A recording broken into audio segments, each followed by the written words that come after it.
Oi pessoal, tudo bem? Vamos então resolver alguns exercícios utilizando as equações mais gerais para linhas de transmissão. Vamos começar com o exercício 6.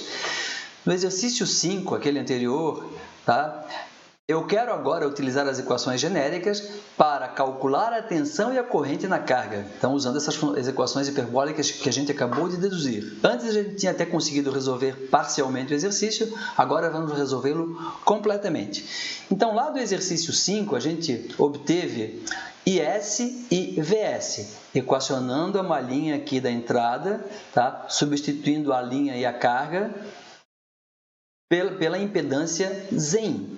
Lembrando que Z0 aqui é 300 ohms e ZL aqui é 150 ohms. Então, aqui eu tenho reflexão. Mas ainda é uma linha sem perdas. Nesse caso, eu não tenho perdas. A potência que entra é igual à potência que sai.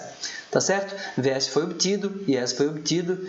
E gama L, que é igual a J beta L, beta L a gente tinha obtido em graus, 288 graus, mas também em radianos. Então, é J 1,6 π. Número adimensional. Então, para calcular a tensão na carga, vamos utilizar a equação que a gente obteve há pouco, na aula anterior. VL, fasor, é VS, fasor, cosseno hiperbólico de gama L, menos Z0 IS, seno hiperbólico de gama L. Certo? Aqui eu tenho o cálculo de cosseno hiperbólico de gama L. Nesse caso, gama L é um número imaginário puro, é uma linha sem perdas, então é cosseno hiperbólico de J alguma coisa. Essa alguma coisa é um número adimensional, então é o cosseno desse número adimensional em radianos, ou esse número 1,6 π radianos é igual ao cosseno de 288 graus. E o seno hiperbólico é o seno hiperbólico, faltou o Hzinho de hiperbólico aqui, de J 1,6 π. Então, isso é o J seno, agora trigonométrico, de 1,6 π, é J seno de 288 graus. Então, substituindo os valores, VS eu tenho, um fasor, número complexo, cosseno hiperbólico de gama L vale cosseno de 288, menos Z0, 300, e S, que está aqui em cima, vezes J seno de 288 graus. Então, aqui tem que pegar a calculadora e fazer essas contas. Obtém-se, então, uma tensão na carga de 2 vezes 10 a menos 4 com ângulo de 72 graus. Isso em volts. Tá? Se eu passar para o domínio do tempo, é 0,2 milivolts, cosseno de 2πft mais 72 graus. A frequência era 100 MHz, 10 a oitava Hz. Então, aqui é ômega, 2π vezes f. E a corrente, basta dividir a tensão pela impedância. A tensão a gente acabou de obter, a impedância de carga é 150 ohms. Fazendo os cálculos, eu tenho então essa corrente, passando para o domínio do tempo, eu tenho uma corrente com valor de pico de 1,33 microamperes, e um ângulo de 72 graus. A gente não tinha obtido esse ângulo de 72 graus. A gente já sabia, na verdade, que VL e L estariam em fase, porque a carga, a impedância de carga, é puramente resistiva. Tá? Mas agora a gente conseguiu resolver o problema completamente. Mais uma vez, vamos utilizar as equações, mas num problema agora um pouquinho mais genérico, numa linha com perdas e também com reflexão. Então, exercício 7. Uma linha com L igual a 100 km, é uma linha longa aqui, tá? Z0 complexo, 685 menos J 92 ohms, e um gama, uma constante de propagação, 0,00497 mais J 0,0312 Népper por quilômetro. Foi dado em Népper por quilômetro. Tem problema? Não, porque a distância está em quilômetros. Quando eu multiplicar um pelo outro, isso dá em Népper, que isso aqui é um número adimensional. Tá? Essa linha, ela opera na frequência de 1 kHz e alimenta uma carga resistiva de 2.000 ohms, 2 kΩ. A fonte de tensão, aqui à esquerda, a fonte, ela tem uma tensão eficaz de 10 volts, então isso é valor RMS, e uma impedância interna, uma impedância de saída de 700 ohms. Determinar, no item A, a tensão, a corrente e a potência ativa, sinônimo de potência média, na entrada da linha. E a mesma coisa na carga. Tá certo? Então, como que eu vou equacionar o problema? A primeira coisa a ser feita, bom, aqui tem um resumo das coisas que foram dadas no enunciado. Na verdade, eu complementei, tá? O VG, a tensão da fonte, tinha um valor 10 volts RMS, eficaz, com ângulo 0 grau. Se eu quiser passar para o domínio do tempo, não se esqueçam, 10 RMS se transforma em 10 raiz de 2, valor de pico. Então, tá aqui, a frequência nesse caso é 10 elevado à terceira, ou 1 kHz. ZG é 700 ohms, ZL é 2 kΩ, 2.000 ohms, e o gama L, como eu tinha dito, basta multiplicar o gama em Neper por quilômetro pelo L em quilômetros, isso resulta em Neper dimensional, tá certo? Isso é o gama L. É uma linha com perdas, então eu sou obrigado a utilizar a equação genérica para impedância de entrada. Então aqui está a equação genérica, tá? Eu preciso calcular a tangente hiperbólica de gama L. Uma boa calculadora permite fazer isso rapidamente, tá? Eu já estou colocando o valor aqui. Quem se não tiver uma boa calculadora vai ter que fazer utilizando as relações trigonométricas e hiperbólicas vistas anteriormente, tá? Mas eu não quero perder tempo muito com matemática.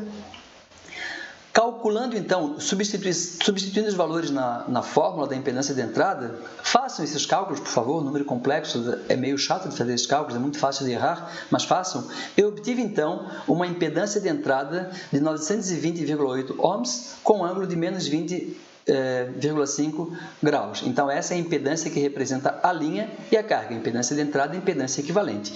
Então, agora eu vou equacionar a malha aqui de entrada.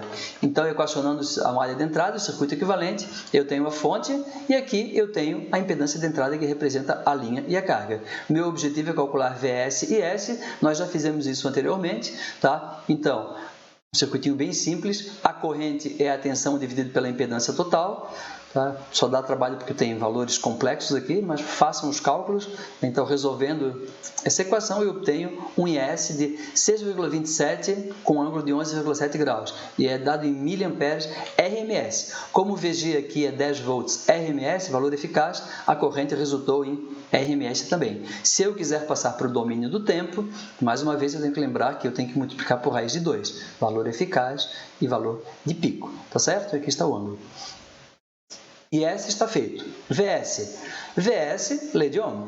VS é simplesmente Zin vezes IS. Utilizando fasores, faço a multiplicação de números complexos e eu tenho o VS, mais uma vez, dado em termos de valores eficazes, valor RMS. Se eu quiser passar para o domínio do tempo, multiplicar pela raiz de 2. Tá certo? Então, agora eu calculei tensão e corrente na entrada da linha. Quanto vale a potência média na entrada da linha? Tensão eficaz, corrente eficaz, vezes o fator de potência. Então, o valor eficaz eu já tenho aqui, né? Quanto que é a tensão eficaz? 5,77 volts eficazes, corrente eficaz 6,27 miliamperes e a defasagem entre tensão e corrente, não vão se atrapalhar aqui, ó, 11,7 graus com menos 8,8 graus. Tem gente que se atrapalha calculando a defasagem, não precisa. A defasagem entre tensão e corrente é o próprio ângulo da impedância, que já está escrito aqui, menos 20,5 graus. Como é cosseno, posso colocar que o sinal positivo não altera nada. Cosseno é uma função par. Fazendo esses cálculos, então, eu obtenho uma potência ativa, uma potência média na entrada da linha de 33,9 miliwatts. E na carga? Na carga, eu vou ter que utilizar a equação que a gente obteve, envolvendo as funções hiperbólicas, tá? Então, VL, EVS, etc., todos números complexos. Aqui, mais uma vez, eu tenho que fazer substituição de valores.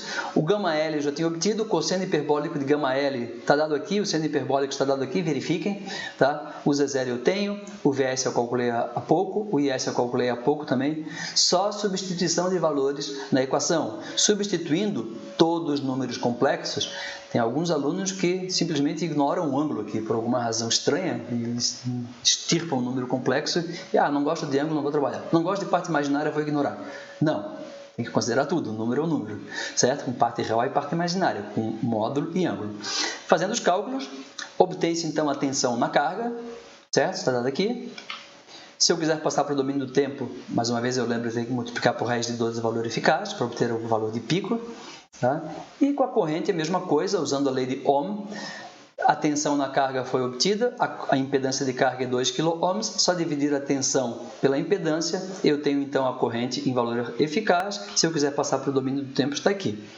E para calcular a potência na carga, potência média, potência ativa, de novo, tensão eficaz, corrente eficaz na carga agora, vezes o cosseno, o fator de potência na carga, substituição de valores. Como a carga é uma carga resistiva de 2 kΩ, a defasagem entre tensão e corrente é zero. Daqui, ó, Aqui é um ângulo, aqui o ângulo é o mesmo.